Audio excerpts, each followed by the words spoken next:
Hi, everyone. Thank you for joining me today. I'm really happy to be here.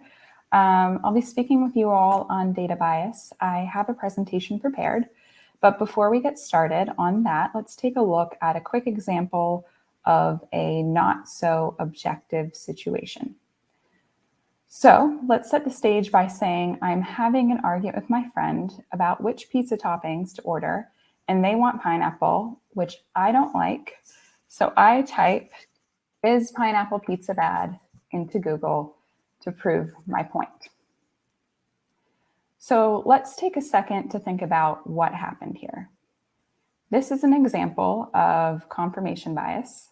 I'm letting this Google search feed into the argument and confirm my opinion, even though Google did not provide an objective result because of how I presented my question and because of how their algorithm works. Is pineapple on pizza really a disgrace to humanity? Probably not. And bias doesn't just occur in Google searches. It can happen in more serious situations when we're using human-focused data. So today we are going to talk about data bias. We are going to start by defining data bias and then giving an example of data bias. We'll then talk about where data bias occurs in the modeling process. And we'll round out the presentation by talking about SageMaker Clarify and giving a quick demo of SageMaker Clarify, which helps us to detect and measure bias. So what is data bias? There are a lot of definitions of data bias out there, but essentially bias is any trend or deviation from the truth in data collection, data analysis, and publication, which can lead to false conclusions. It can happen intentionally or unintentionally, and it happens quite a lot when we use human-focused data, and the bias in the data can often reflect the bias that occurs within the world itself. A popular example of data bias is the COMPASS system, which uses a regression model to predict whether perpetrators will commit another crime and is used to help make decisions determining whether a perpetrator will be detained or released on bail pending trial. It was found that this model fails differently for Black defendants versus white defendants. Essentially, the model is much more likely to assume that a Black defendant will commit another crime where, looking back, the defendant did not in fact commit another crime. And on the flip side, the model is also much more likely to assume that a white defendant will not commit another crime where the defendant did in fact commit another crime looking back. And this is a case where we're seeing a biased model reflect the biased state of the world, which we don't want. But while bias may seem daunting, there are approaches we can take to mitigate bias and lessen its negative impact. We'll be taking a look at Amazon's SageMaker Clarify and IBM's Fairness 360 tool to briefly address some options for approaching bias today. So, where does bias occur? Bias can occur at any point during the modeling process. Let's take a look at a simple supervised model that predicts whether a picture is an image of a dog or a cat. In the data collection and annotation stage, we find that the labels of the dataset reflect the worldview of the individual who labeled the images. And the person who labeled the dataset thinks that corgis are cats rather than dogs. And so now our resulting model will probably perform really poorly for corgis. Moving on to the data modeling stage, the person who created the model did not account for another issue in the data collection process, where only 20% of the images contain pictures of cats. While the issue may have started in the data collection stage and seems like a sampling problem, the modeler could have created a model and used training metrics that accounted for the class imbalance, but because the modeler did not, the model now performs poorly for cats when compared to dogs. Once we deploy the model, we're not immune from bias. We find that the model was not trained using any pictures of chihuahuas, and now when the users tried to use the deployed model on images of chihuahuas, it once again performs really poorly. So we're seeing another example of bias occurring after deployment. So now let's talk about data bias with SageMaker Clarify. SageMaker Clarify is a relatively new tool from Amazon, which allows data scientists to detect bias in their data sets, measure bias using a variety of statistical metrics, And it also allows data scientists to explain how feature values contribute to the predicted outcome and detect bias drift and feature importance drift over time. So we're going to be focusing on the top 2 points today, but if this is a topic that's interesting to you, I encourage you to take a look at SageMaker Clarify a little bit further. But today we'll be focusing on detecting bias in data sets and measuring that bias using the statistical metrics at hand.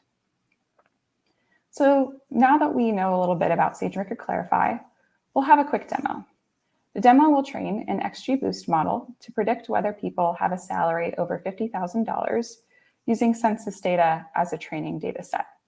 We will assess the bias in terms of sex and race using SageMaker Clarify to detect and measure that bias.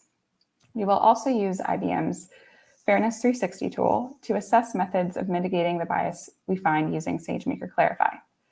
This demo is based on examples given by Amazon SageMaker Clarify and IBM's 360 tool, and there are associated materials in the appendix that will be available to you after the presentation.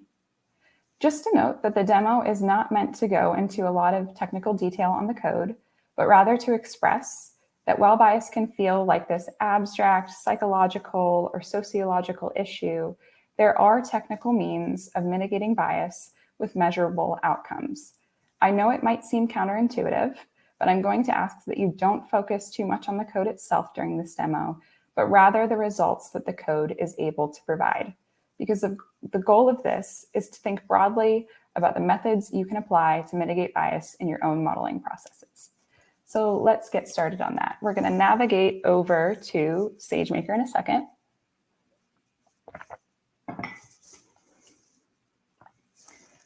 So here we are. We are in SageMaker now. I'm going to go up to the top of my notebook.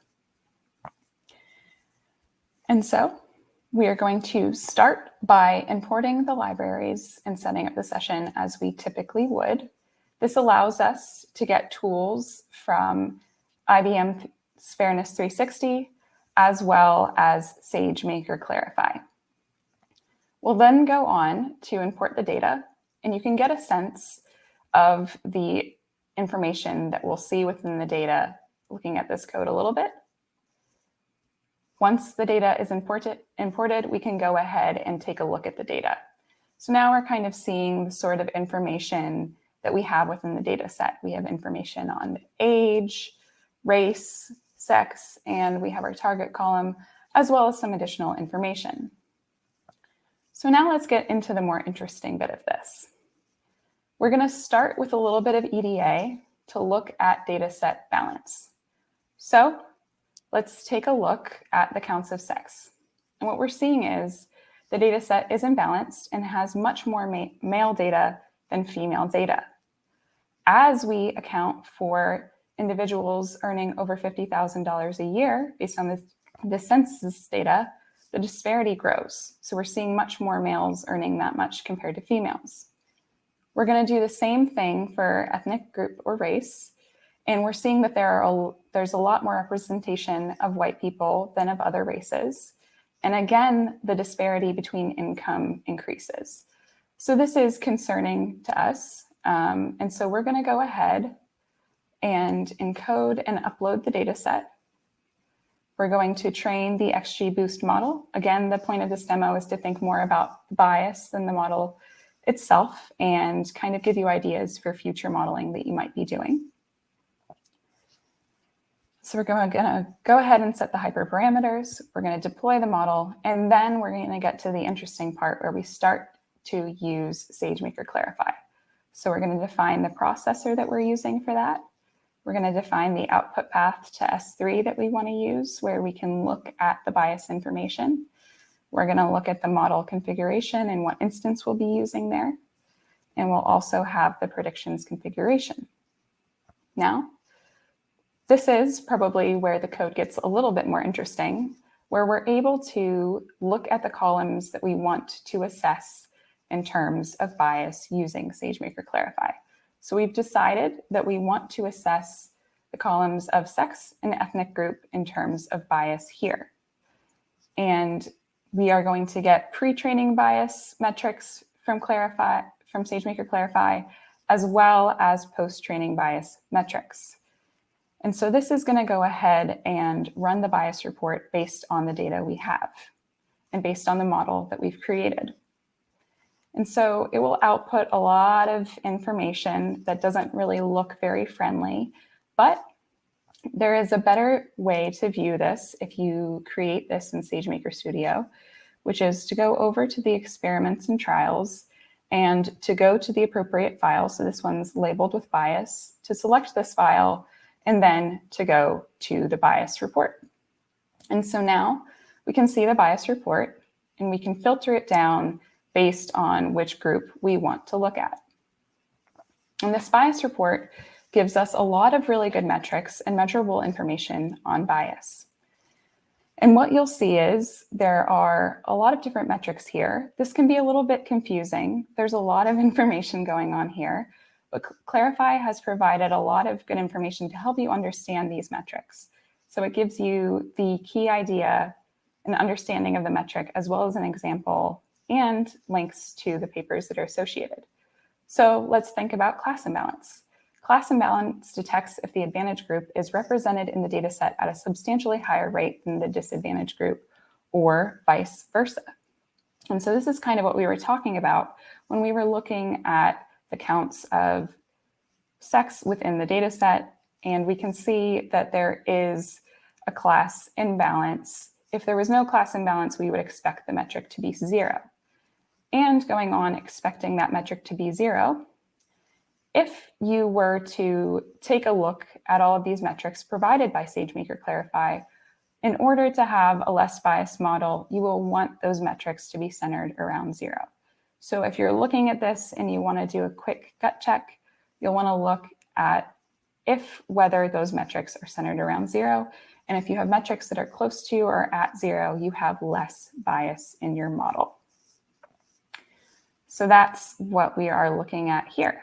So now that we know a little bit about the bias, we kind of want to take a look and see if there are ways to mitigate that bias. And that's where IBM's Fairness 360 tool comes in.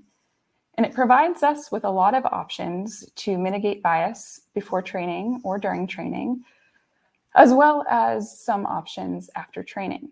And so we're going to look briefly at a couple options here. We're not going to get into too much detail, but we can see that there's an option to reweigh the data based on the sensitive groups. So we're reweighing the data based on sex in this case. And we find that before we reweighed the data, the difference in the mean outcomes between the unprivileged and privileged group had a value that was not at 0. But if we wanted to reweigh that using IBM's Fairness 360 tool, we are able to see this better outcome in terms of difference in mean outcomes between the unprivileged and privileged groups. So reweighing is an option to reduce our bias. There's also the option for adversarial debiasing, which happens in processing. And what this is going to do is we are going to create our model again. Once we're going to do the plain model without the debiasing, and we get these classification metrics. So we see that the classification accuracy is about 79%, but we're seeing an equal opportunity difference and an average odds difference here. And so we'd like that to be reduced to 0 if possible. So we use the adversarial debiasing. And then while we have a lower classification accuracy, we're seeing less bias occurring within the data set. So this is a good point. Often reducing bias increases the accuracy of your model, particularly when you look at metrics rather than just plain accuracy. If you look at things like area under the ROC curve, things of that nature. But in some cases, you might get less accuracy by having a less biased model. And you'll have to think about the trade-off between the accuracy and the bias of the model. I'd suggest in any cases where you're using human data to kind of err on the side of having a less biased model. It can reduce any sort of PR issues that you might have. And it's great to have human data be a little bit more fair. And then if you're interested in bias, you might also be interested in model explainability. We won't get into that too much today, but model explainability allows you to understand how certain features impact the outcomes of a model, so you can see if a feature is weighing too heavily on a model itself. So that's something that I'd suggest you investigate further if you're interested in it. So I know that was a quick demo, but we're set there. I'd like to go ahead and present this slide. If you're interested in data bias at all, I encourage you to reach out to me. This is my Slalom email. Slalom is the company that I work for. I am a data and analytics consultant there. We are hiring for data-focused roles. So just a quick plug there if you're interested. It's a great company to work for. And if you'd like, you can reach out to me through my Slalom email or through LinkedIn. And with that, I think we have a little bit of time left. Are there any questions?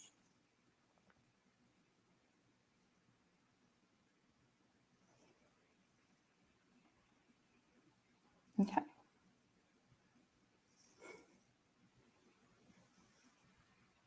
Alrighty, I don't think I'm seeing any questions in the chat, but I really appreciate everyone's time. Bias is a topic that's very interesting to me. We kind of just scraped the surface here. There's a lot more that you can learn, and a lot that can be applied to your own modeling processes. So if you're using human-focused data, I really encourage you to go ahead and think about bias, how it could impact your model and the outcomes of your model. We want to avoid situations like the compass situation that we saw with predicting whether a perpetrator was going to commit a crime again. We also want to reduce cases like we see where, facial recognition algorithms work poorly for people who aren't white. There are so many examples of bias out there. So I hope you use the methods and ideas used in this presentation going forward to make the world a better place and to reduce data bias. Thank you so much.